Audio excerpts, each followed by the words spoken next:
চেষ্টা করবেন এই কথাগুলো কোনোদিনও কারোর সামনে না বলতে, এতে আপনারই মঙ্গল। কারণ এই কথাগুলো বললে কিন্তু আপনি অশিক্ষিত প্রমাণ হবেন। কোনোদিনও কোনো বাচ্চার মাকে এটা আপনি বলতেই পারেন না যে তুই ওর খেয়াল রাখিস না বা তুই ওর যত্ন রাখিস না, যত্ন করতে পারিস না। একটা বাচ্চার যত্ন তার মায়ের থেকে বেশি কেউ কখনো করতে পারে না, সেটা ঠাকুমা, দিদা, মাসি, কাকিমা, কেউ না। কোনোদিনও কোনো বাচ্চাকে কোলে নিয়ে তার ঠাকুমা হতে পারে বা দিদা হতে পারে অন্য কোনো মানুষের কাছে গিয়ে এইটা বলবেন না। তার মা যেখানে প্রেজেন্স আছে, ধরুন আপনি বাচ্চাটার ঠাকুমা বা আপনি বাচ্চাটার মাসি, কাকিমা, দিদিমা, হোয়াট এভার ইউ আর, বাচ্চাটা আপনার কোলে এবং বাচ্চার মা আপনার পাশে দাঁড়িয়ে আছে, আপনি পাড়া প্রতিবেশী গিয়ে কাউকে এটা বলতে পারেন না। বাচ্চাটা তার মায়ের কাছে যেতেই চায় না, সারাক্ষণ আমার জন্য পাগল হয়ে যাচ্ছে।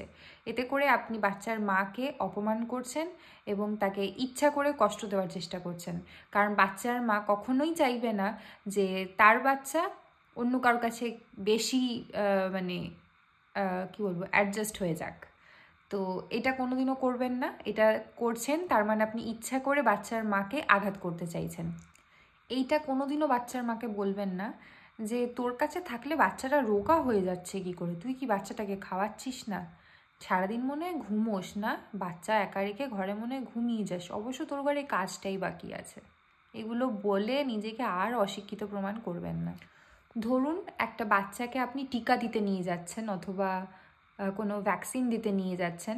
আপনি যাচ্ছেন এবং আপনার বাচ্চা যাচ্ছে এবং আপনার সাথে আরেকজন আপনার গার্জিয়ান যেতে পারে, সেটা আপনার শাশুড়ি মা, পিসিমা, কাকিমা, আপনার মা, যে কেউ হতে পারে। বাচ্চাটিকে যখন ইনজেকশন লাগানো হচ্ছে, মেক শিওর বাচ্চাটা আপনার কোলে আছে।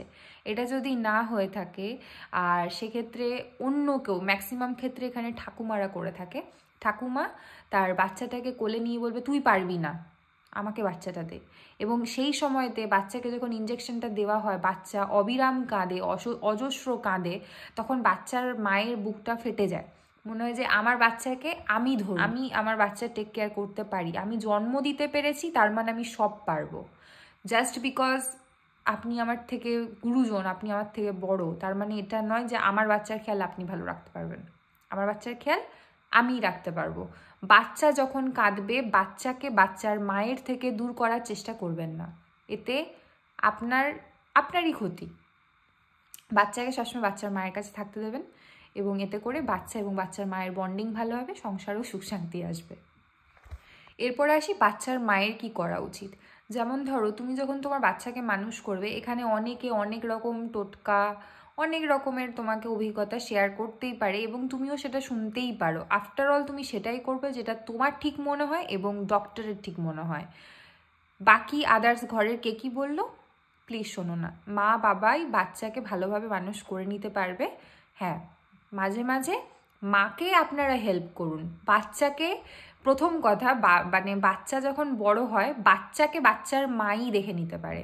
আপনারা খেয়াল রাখুন বাচ্চার মাটা যেন ভালো থাকে, বাচ্চার মায়ের মাথাটা যেন শান্তি থাকে, বাচ্চার মায়ের মাথায় যেন কোনো প্রেশার না থাকে, অকারণে অহেতুক তার মাথায় বার্ডেন ঢেলে দেওয়া, এইগুলো দয়া করে করবেন না।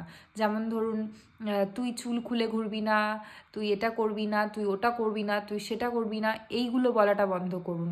অনেক সময়তেই হয় বাচ্চার মা তার কাজে ব্যস্ত আছে, সেই সময় বাচ্চাটাকে ধরুন, সেই সময় বাচ্চাটাকে ধরে বাচ্চার মাটাকে হেল্প করুন।